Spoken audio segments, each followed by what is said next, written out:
करके वो उच्च शिक्षा में जाता जी। वो स्थिति हमारे यहाँ नहीं बनी जी। उसका परिणाम ये हो रहा है कि हमारी गुणवत्ता जो है वो लगातार कम होती है। मतलब एक तरफ ये कि आंकड़ा भी कम है और जो आंकड़ा है उसके अंदर भी गुणवत्ता नहीं है, इसीलिए पूरी जो आईटी कंपनियां हैं ये तमाम शिकायत करती रहती है कि लोग, काबिल लोग और बेहतर लोग नहीं मिलते हैं। ये संकट उसी के चलते है। ये संकट उसी के चलते। इसका दूसरा कारण भी है कि हमारे यहाँ पर सरकार ने तो हाथ पीछे खींच लिए कि हम उच्च शिक्षा के संस्थान नहीं बना सकते, सबको जगह नहीं दे सकते, संख्या नहीं बढ़ा सकते। तो प्राइवेट इन्वेस्टर्स आए और उन्होंने गुणवत्ता और बाकी चीजों को तो परे रखा। उनका मुख्य उद्देश्य था कि मैं निवेश कर रहा हूँ, मुझे लाभांश मिलना चाहिए। उस लाभांश में क्या हुआ, गुणवत्ता और नीचे चली गई। अतः उसका परिणाम ये हो रहा है कि आज मैनेजमेंट कॉलेजेस बंद हो रहे हैं। इस देश को क्या चाहिए, हमें और हायर एजुकेशन के, प्रोफेशनल एजुकेशन की संस्थाएं चाहिए। हमारे इंजीनियरिंग कॉलेज बंद हो रहे हैं, प्राइवेट खुलने के बाद 3 साल 4 साल विश्वविद्यालय तक बंद हो रहे हैं। तो यहाँ कहीं न कहीं एक बड़ी दूसरी बात आती है व्यास जी कि केवल शिक्षा में डिग्री के लिए शिक्षा नहीं दी जाती कि उस व्यक्तित्व विकास की बात कमजोर हुई है। पूरा एक बनाना व्यक्ति को वो हमने ऐसा व्यक्ति नहीं बनाया जो कर्मठ हो। हमारे शिक्षाविद डॉक्टर कोठारी कहते थे कि हमें ध्यान देना चाहिए ऐसे युवा तैयार करने पर जो चरित्रवान हो, जो मूल्यों का जीवन जी सके, और ऐसा होने पर ही गुणवत्ता नहीं। लेकिन ये आपका एक अपनी जगह तर्क मतलब ये है जो आजकल जिसे बहुत लोग अप्रासंगिक मानते हैं, पर इसमें आज के मौजूद उसके अंदर ये होता है कि जो 10% या 12% जो उच्च शिक्षा पाते हैं उसमें भी क्रीमी लेयर वो है जो कि अंग्रेजी के अंदर धारा प्रवाह बोल सकते हैं, अंग्रेजी में मास्टर है। मतलब 4% कुल पॉपुलेशन की 4% जो छात्र है वही उसमें आ रहे हैं, बाकी सब बिल्कुल फालतू है, चलता हुआ है। ये आपने जिस रिपोर्ट का जिक्र किया है उसमें लिखा है कि ग्रामीण क्षेत्रों से आने वाले केवल 2% विद्यार्थी केवल दो होते हैं। और यहाँ भाषा बड़ी भाषा बहुत महत्व, और भाषा के कारण अवसर और असमानता और विषमता बढ़ रही है छात्रों में। ये अपने आप में एक बड़ा बहुत बड़ा मुद्दा है और हमारी संस्थाएं बढ़ाने में बिल्कुल उसमें योगदान करनी है। यूनियन पब्लिक रिसर्च कमीशन ने भी कुछ दिन पहले एक पर्चा कंपलसरी किया था,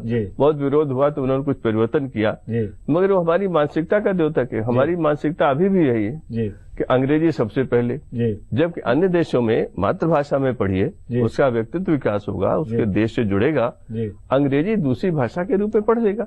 और ये हम सब ने किया है, कोई भी कर सकता है, मगर हम अभी वहां पहुंचे नहीं। हमारा चिंतन शिक्षा को समग्र रूप से समझने के लिए कहीं न कहीं नहीं। लेकिन अपने तमाम शिक्षाविद है, मानव संसाधन मंत्रालय ये है, ये चीन की जो जुनून है अच्छी शिक्षा है, एजुकेशन, और वो भी मैंडरिन में, चीनी भाषा के अंदर जो है वो वहां के प्रयोग, या ऐसी तुलना करके अपने यहाँ कुछ मानव संसाधन मंत्रालय या शिक्षा मंत्री लोग ये कुछ सोचते विचारते नहीं है, क्या है आखिर मामला?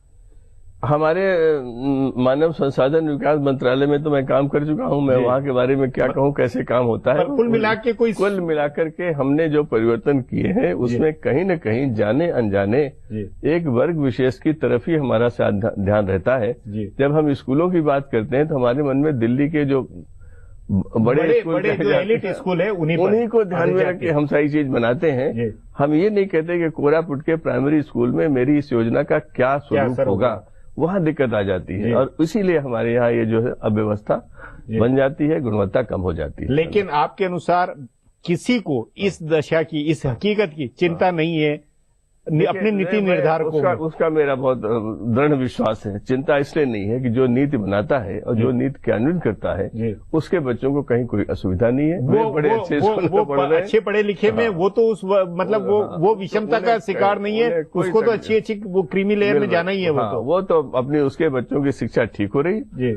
इसका तो एक ही परिणाम है जो मैंने आपके यहाँ पहले भी कहा है, लिखता भी हूँ कि भारत सरकार के कोष से या किसी राज्य सरकार के कोष से जो भी तनख्वाह लेता हो उसके बच्चों को जैसे भी संभव हो सरकारी स्कूल में पढ़ने की व्यवस्था हो जाए तो 3 साल में देश की शिक्षा की गुणवत्ता सुधर जाएगी, अपने आप हो जाएगी, अपने आप सुधर जाएगी, कुछ और नहीं करना पड़ेगा। बातचीत को यही समाप्त करेंगे। प्रोग्राम में आने के लिए बहुत बहुत धन्यवाद। हमारा प्रोग्राम अब यहीं खत्म होता है, मुझे इजाजत दीजिए, कल फिर मिलेंगे इसी चैनल पर इसी समय।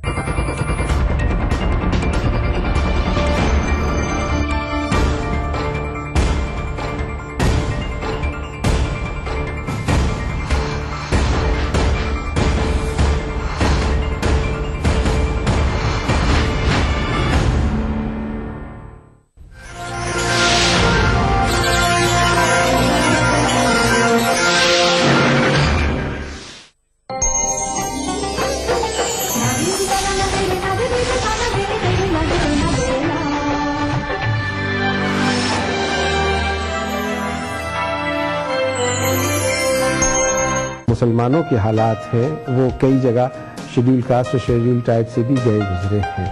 जब हम माइनॉरिटी कहते हैं तो माइनॉरिटी एक होमोजीनियस ग्रुप नहीं है, हेट्रोजीनियस ग्रुप है। अलग अलग माइनॉरिटीज के अलग अलग इश्यूज होते हैं। 1984 के सिख मुतासरीन जो फरकावाराना फसादात में हुए थे उनके लिए 650 करोड़ रुपए का पैकेज दिया, उसका डिस्ट्रीब्यूशन हुआ। वही पैकेज जब गुजरात के लिए जाता है तो वो वापस आ जाता है। 84 के रेट्स में दिए हैं तो स्टेट गवर्नमेंट को ही दिए हैं, हम डायरेक्ट डिस्पेंस नहीं कर सकते। बहुत सारी वक्फ प्रॉपर्टी ऐसी हैं जहां रियासती हुकूमत ने और मरकजी हुकूमत ने भी कासिबाना कब्जा किया हुआ। सुप्रीम कोर्ट का फैसला आ गया है कि once a waqf always a waqf. Supreme court के फैसले के बाद हम इन तमाम जो नाजायज कब्जे या कब्जे जो जागीर अबालिशन इनाम के आए हैं हम उसको रिव्यू कर रहे हैं। मरकजी वजीर बराए अक़लियती उमूर के रहमान खान से देखिए खास मुलाकात जुमेरात की रात 8 बजे सिर्फ ETV उर्दू पर। दक्कन की हर छोटी बड़ी सरगर्मी पर हमारी नजर, लेकिन आप तक पहुंचाते हैं सिर्फ वो खबर जो करे आपको बेदार। सियासत के गलियारों से रोजमर्रा की जिंदगी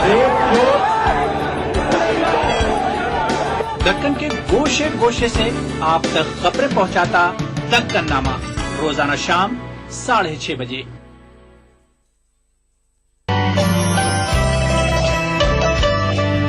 चलते चलते राह में ठोकर लगा दो यारी, संग का राह में पारस बना दो।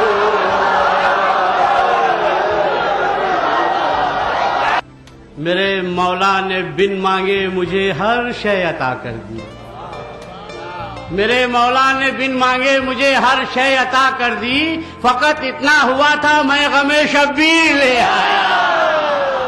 अली के लाल ने खींची है वो हदे फासिल, अली के लाल ने खींची है वो हदे फासिल के आज तक हक व बातिल में बोल चाल।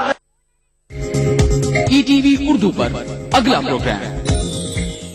इस प्रोग्राम को पेश करने में ताउन कर रहे हैं Shri ultra red oxide, Bharat का एकमात्र जंग रोधक सीमेंट।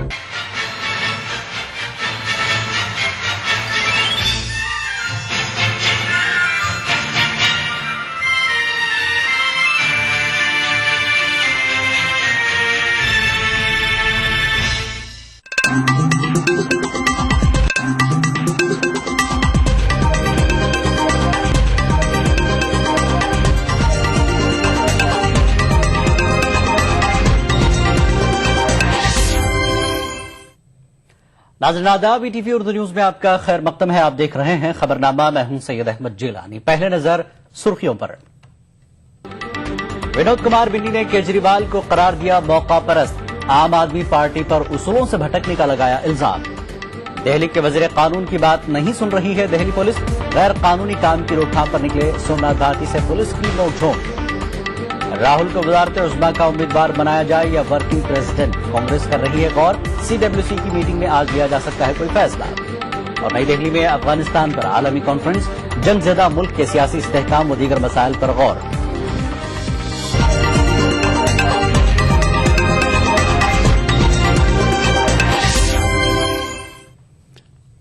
और अब खबरें तफसील से। आम आदमी पार्टी में बागियाना तेवर का मुजाहरा करने वाले रुकन असेंबली विनोद कुमार बिन्नी ने आज दिल्ली में प्रेस कॉन्फ्रेंस की। अरविंद केजरीवाल पर सीधा निशाना साधा। बिन्नी ने कहा कि केजरीवाल मौका परस्त हो गए हैं और आम आदमी पार्टी अपने उसूलों से भटक गई है। विनोद कुमार बिन्नी ने इल्जाम आयद किया कि आम आदमी पार्टी अपने इंतखाबी मंशूर पर अमल करने में भी नाकाम रही है।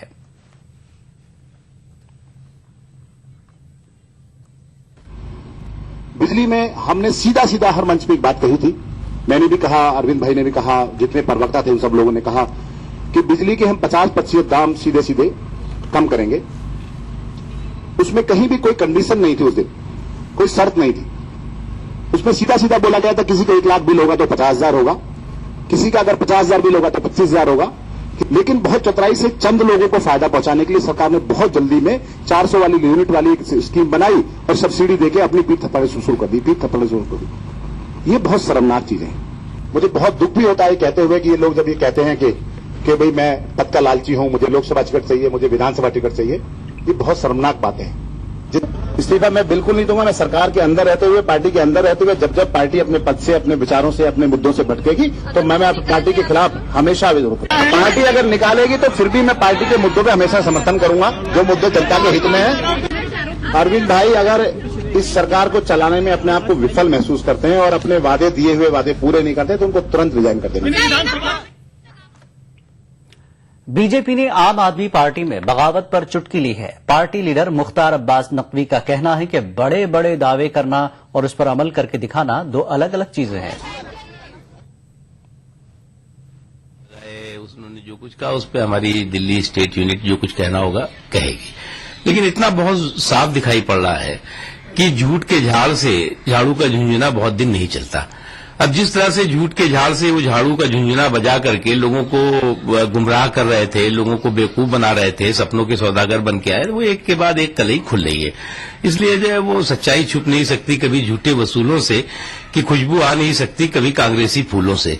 तो इसलिए जो है इस बात को उन्हें अच्छी तरह से समझ लेना चाहिए।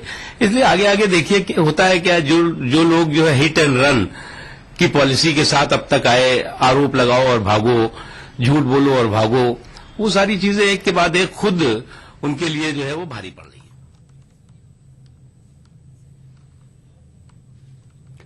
दिल्ली प्रदेश कांग्रेस के साबिक सदर जयप्रकाश अग्रवाल ने बिन्नी के जरिए लगाए गए इल्जामात पर कहा है कि इससे साबित हो गया है कि आपने आवाम से धोखा किया है। अग्रवाल ने कहा कि केजरीवाल हुकूमत को अब इख्तिदार में रहने का हक नहीं है। उनमें से एक में भी काम नहीं कर रही है। अब इन्होंने कह दिया कोई मीटर नहीं बदले जाएंगे, मीटरों की जांच नहीं होगी, जिसको शिकायत हो वो कर लो। जिनको इन्होंने कहा बिल जमा नहीं होंगे उसके पे पीछे भाग गए। जो पानी माफ देने की बात कही उससे भाग गए, बिजली आधे करने की बात हुई उससे भाग गए। जो ट्रांसपेरेंसी दिखाना चाहते थे कि साहब हम तो रायशुमारी से काम करते हैं, वो इसने अभी बिन्नी सामने वो सारी झूठ आपके सामने रख दी। माफ करना, अब इसके बाद इनको रहने का हक नहीं है, इस्तीफा दें, अपने घर जाए। आइए इस वक्त आपको सीधे लिए चलते हैं कौशाम्बी, जहां पर आप पार्टी की प्रेस कॉन्फ्रेंस हो रही है। क्रिया की जाए ऐसा मीडिया ने हमसे आग्रह किया है। विनोद कुमार बिन्नी जी की बात को हमने ध्यान से सुना और उनकी बात सुन के बहुत हैरानी हुई, बहुत दुख हुआ और क्षोभ भी हुआ। हैरानी इस बात की हुई कि उन्होंने उस सरकार के ऊपर उंगली उठाई जो उनकी अपनी सरकार है, जिस सरकार ने सत्ता में आते ही पहले 2 हफ्ते के बीच ऐसे कदम उठाए हैं जो देश में शायद किसी सरकार ने आज तक नहीं उठाए। सत्ता में आने के पहले 2 हफ्ते के भीतर ही इस सरकार ने लाल बत्ती हटाई, बिजली के दाम कम किए, पानी को मुफ्त किया, भ्रष्टाचार के खिलाफ हेल्पलाइन बनाई, भ्रष्ट अफसरों को गिरफ्तार करवाया, सीएजी की ऑडिट का अपना वायदा पूरा किया, रैन बसरों की व्यवस्था को ठीक किया। उस सरकार के खिलाफ बिन्नी भाई ने जिस स्वर में अपनी बात उठाई उससे हमें हैरानी हुई। हैरानी इसलिए भी हुई कि पार्टी के भीतर जो तमाम फोरम उपलब्ध हैं अपनी बात रखने के लिए, पार्टी की समितियां, पार्टी के तमाम कैंडिडेट से बातचीत, पार्टी के वरिष्ठ साथियों से सब बातचीत, उन तमाम फोरम का इस्तेमाल किए बिना उन्होंने सीधा मीडिया के सामने अपनी बात रखी।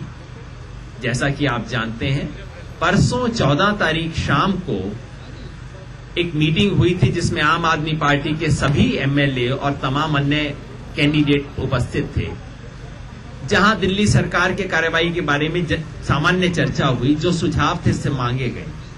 बिन्नी भाई ने वहां एक भी ये सवाल नहीं उठाया 14 तारीख को पार्टी के तमाम साथियों से उनकी लंबी चर्चा हुई दिन भर, तब भी उन्होंने एक भी ये मुद्दा नहीं उठाया जो उन्होंने आज प्रेस के सामने उठाया है। उनकी बात सुन के दुख इसलिए भी हुआ कि ऐसा लगा कि वो किसी और की दी हुई स्पीच पढ़ रहे हैं। हाथ में कागज थे और ये स्पीच, जैसा आप सबको भी लगा होगा, ये स्पीच में लगभग वो सारे मुद्दे थे जो विपक्ष के नेता हर्षवर्धन जी ने सदन में उठाए थे और उसके बाद वो सड़क पे भी उठाते रहे।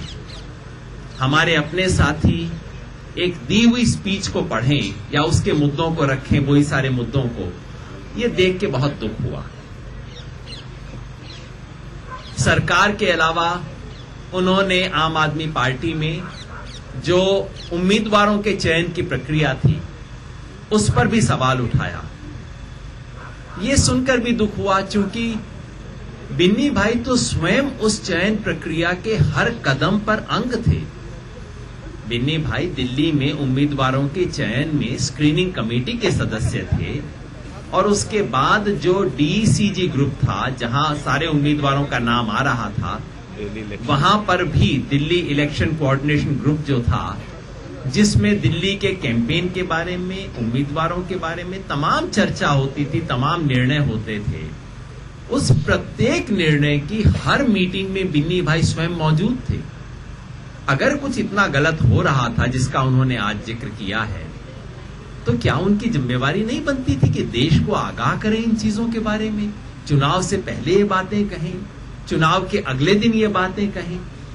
ये सब बातें आज हो रही हैं, उससे कहीं ना कहीं हम यह निष्कर्ष निकालने को बाध्य हैं कि चाहे उन्होंने पहले दिन ऐसी बातें न कही हो, कहीं ना कहीं आज ऐसा महसूस होता है कि उनके मन में मंत्रिमंडल की बात, मंत्रिमंडल में शामिल न होने की नाराजगी रही होगी।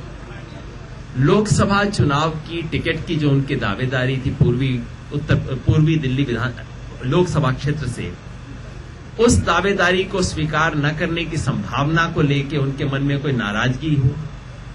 शायद इस नाराजगी से प्रेरित उनकी सारी बात लगती है। क्षोभ इस बात का है कि आज देश एक बहुत बड़े परिवर्तन के मुहाने पे खड़ा है। आज सिर्फ दिल्ली नहीं, देश में लाखों करोड़ों लोगों की आशा का बिंदु ये आम आदमी पार्टी बनी है। जैसे जैसे लाखों करोड़ों आम लोगों की आशा का बिंदु बन रही है, वैसे वैसे इस देश के तमाम जो बड़े राजनीतिक संस्थान हैं, बड़ी पार्टियां हैं, भ्रष्टाचार के जो अड्डे हैं और इस देश में निहित स्वार्थ जितने हैं, उन सब के विरोध का भी केंद्र बिंदु अब आम आदमी पार्टी बन रही है। ऐसे में अपनी व्यक्तिगत नाराजगी, अपनी एक दो छोटी आकांक्षाओं को लेके इस पूरी आशा के ऊपर एक दाग लगाने की कोशिश करना, ये बहुत ही क्षोभ का विषय है। इतिहास में कुछ ऐसे मौके होते हैं जहां हर व्यक्ति को सोचना होता है कि मैं छोटा हूं, ये चीज बहुत बड़ी है। बिन्नी भाई ने ऐसा किया, इससे क्षोभ होना तो स्वाभाविक है। बिन्नी भाई पिछले कुछ दिनों से प्रेस में इशारे करते रहे हैं, लेकिन पार्टी ने इन सब चीजों को नजरअंदाज किया है, क्योंकि इस पार्टी में असहमति की गुंजाइश है। अगर कोई असंतोष है, उसे अभिव्यक्त करने के तमाम तरीके हैं, तमाम जगह हैं, और हमारी ये उम्मीद थी कि आपसी बातचीत से पार्टी के भीतर जो फोरम है उसका इस्तेमाल करके इन सब चीजों का समाधान हो जाएगा। लेकिन उस सब को दरकिनार करते हुए उन्होंने सार्वजनिक तरीके से जिस तरह के मिथ्या आरोप लगाए हैं, उसके बाद पार्टी के लिए कोई रास्ता नहीं बचता, बजाय इसके कि इसे एक पहली नजर में अनुशासन उल्लंघन की कार्रवाई माना जाए। और ऐसे में पार्टी की जो पॉलिटिकल अफेयर्स कमेटी है, उसे अब बिन्नी भाई के इस मायने में अनुशासनात्मक कार्रवाई की शुरुआत करनी होगी, यानी कि एक शो कॉज नोटिस, इसके ऊपर इंक्वायरी और इसके बारे में एक तुरंत कार्रवाई उसके बारे में करनी होगी। ये अंतिम फैसला इसके बारे में पॉलिटिकल अफेयर्स कमेटी लेगी। लेकिन इस मायने में, इस मामले में और इस मामले के जरिए देश भर में जो इस तरह की कभी कभार गतिविधियां होती हैं, हम सबको ये संदेशा देना चाहते हैं कि ये एक लोकतांत्रिक संगठन है, इसमें बहस की गुंजाइश है, इसमें मतभिन्नता की गुंजाइश है, असहमति की गुंजाइश है, लेकिन अनुशासनहीनता की यहां कोई गुंजाइश नहीं है। हम बहुत बड़ी चुनौती को लेके चले हैं और इस चुनौती में यदि इस किस्म की अनुशासनहीनता होगी तो सवाल केवल पार्टी का नहीं है, सवाल ये देश और हमारे भविष्य का है। उसको ये देश बर्दाश्त नहीं करेगा। धन्यवाद। क्या शोकॉज कर दिया गया है अभी या किया जाएगा शोकॉज? जी नहीं, अभी शोकॉज नहीं दिया गया है। पॉलिटिकल अफेयर्स कमेटी इस पर मिलेगी और इसके बारे में एक डिसिप्लिनरी प्रोसीडिंग स्टार्ट करेगी। सरोज, एक मिनट सरोज, मेरे आपसे सिर्फ 3 सवाल। पहला सवाल, 24 तारीख को आपने ही कहा था उन्हें मंत्री पद नहीं चाहिए था, आप भी थे उसमें और आपने ही आके बोला था ये मीडिया क्रिएशन है। आप तब झूठ बोल रहे थे या आज बोल रहे हैं कि उनकी मंत्री पद की ख्वाहिश थी? दूसरा सवाल ये कि अगर वो कह रहे हैं कि बंद कमरों में ही डिसीजंस हो जाते हैं और कांग्रेस और बीजेपी, कांग्रेस के और आप पार्टी के बीच में साठगांठ है, आज भी आपने बीजेपी की स्पीच पढ़ने की बात कही है, कांग्रेस की स्पीच पढ़ने की बात नहीं की है, क्या ये दोबारा उस बात को साबित नहीं? नाज़रीन, आप देख रहे थे योगेंद्र यादव, आम आदमी पार्टी के लीडर विनोद कुमार बिन्नी ने आज सुबह जो मीडिया में इल्जामात लगाए हैं आम आदमी पार्टी पर, अरविंद केजरीवाल पर, उस पर वजाहत कर रहे थे। उल्टा योगेंद्र यादव ने सीधे इल्जामात लगा दिए विनोद कुमार बिन्नी पर कि ये सारी बातें, कुछ प्लेटफॉर्म्स थे पार्टी के तरफ से, उस पर उन्होंने नहीं कही, जहां उन्हें मौका था वहां पर ये सारी बातें नहीं की। आज मीडिया के सामने जो इस तरह की बातें कर रहे हैं, इस पर सिर्फ शक ही हो रहा है कि विनोद कुमार बिन्नी शुरू से कुछ चाहते, जैसा कि अरविंद केजरीवाल ने भी कल कहा था कि विनोद कुमार बिन्नी वजारत चाहते थे, मिनिस्ट्री चाहते थे और इसके अलावा वो लोकसभा का चुनाव लड़ना भी चाहते थे। केजरीवाल ने साफ कर दिया था कि जो सिटिंग एमएलएज हैं उनमें से किसी को भी लोकसभा इलेक्शन में नहीं भेजा जाएगा। शायद यही वजूहत रही कि आज वो मीडिया में आखिरी इंतजार के बाद उन्होंने पूरे पार्टी पर ये इल्जामात लगा दिए कि भटक गई है पार्टी, उसूलों से भटक रही है, जो वादे किए थे वो काम नहीं कर रही है। लेकिन जिस तरह से आज योगेंद्र यादव ने भी वजाहत की, विनोद कुमार बिन्नी के सवालों का जवाब दिया, बल्कि उन्हीं पर सीधे सीधे इल्जामात लगा दिए कि ये किसी के इशारे पर एक स्क्रिप्ट पढ़ी जा रही है, किसी और की दी हुई स्क्रिप्ट। सीधे सीधे उन्होंने नाम भी लिया कि हर्षवर्धन जो सदन में उन्होंने सवालात उठाए थे, जो बातें उठाई थी, वही स्क्रिप्ट विनोद कुमार बिन्नी मीडिया के सामने उठा रहे थे। वक्त एक ब्रेक का, ब्रेक के बाद फिर लौटेंगे। मुकाबले में लकी, पप्पू और छुटकाऊ ने हिस्सा लिया। जहां लकी ने चौक मिट्टी, पप्पू ने पीओपी, वहीं छुटकाऊ ने जेकेवाल पुट्टी का बेस बनाया और कम पेंट का इस्तेमाल करते हुए दीवार को सबसे स्मूथ और खूबसूरत फिनिश दिया और ये प्रतियोगिता जीत। व्हाइट सीमेंट वाली जेकेवाल पुट्टी इज द बेस्ट। सीलन से भी पपड़ी का कोई चांस नहीं होता, दीवारें बोल उठेंगी।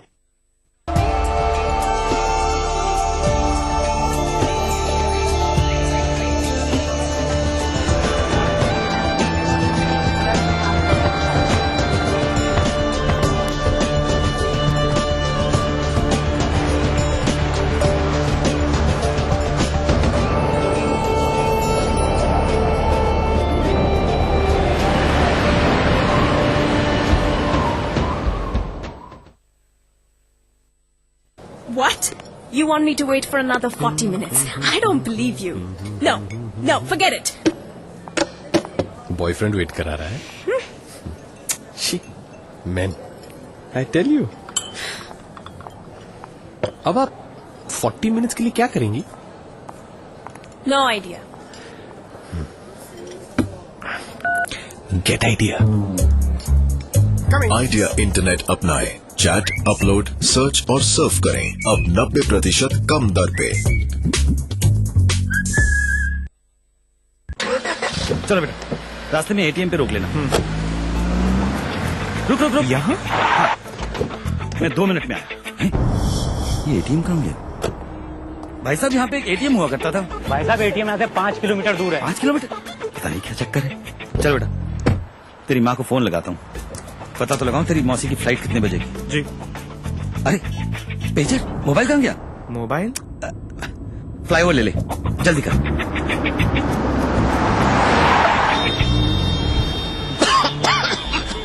इतना ट्रैफिक, ये फ्लाईओवर कहाँ गया? कौन सा फ्लाईओवर पापा?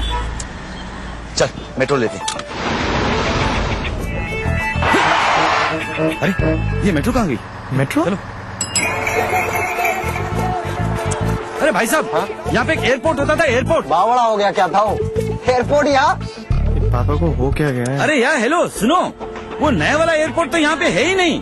एयरपोर्ट नहीं है मतलब? नींद में हो क्या तुम? उठो उठो उठो, एयरपोर्ट नहीं जाना। हाँ airport, metros, ATMs, banks, expressways, इतना सब कुछ सिर्फ पिछले 10 सालों में, और ये सब हमारी जिंदगी का हिस्सा बन गया है, जैसे सदियों से ऐसा ही था। भारत निर्माण का यही प्रमाण। जन जन को छुआ, जनजीवन बदला।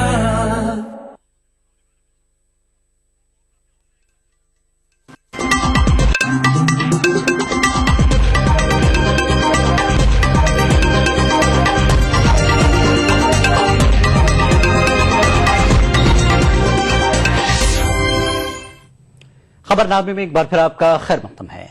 दिल्ली के वजीर कानून सोमनाथ भारती की बात दिल्ली पुलिस नहीं सुन रही है, इस बात का एतराफ खुद सोमनाथ भारती ने किया है। दरअसल दिल्ली के वजीर कानून सोमनाथ भारती गैर कानूनी कार्रवाई की रोकथाम का पता लगाने निकले थे और इसी दौरान दिल्ली पुलिस से उनकी नोकझोंक हो गई। नहीं, आप खुद कह रहे हो। आप मैं क्या कह रहा हूँ? क्योंकि मैं सच बात बता रहा हूँ। आप जाकर के वहाँ पे रेड करिए वहाँ पे ड्रग चल रहा है, वेश्यावृत्ति चल रहा है वहाँ पे, रेड करिए जाकर के वहाँ पे। ठीक से बात कीजिए। नहीं पहले मना कर रहा था। मैं ठीक से बात कर रहा हूँ यहाँ पे। मत करो रिकॉर्डिंग, आप खुद करने लगे। अच्छी बात नहीं है। आप हमें अच्छी बात नहीं बताएंगे।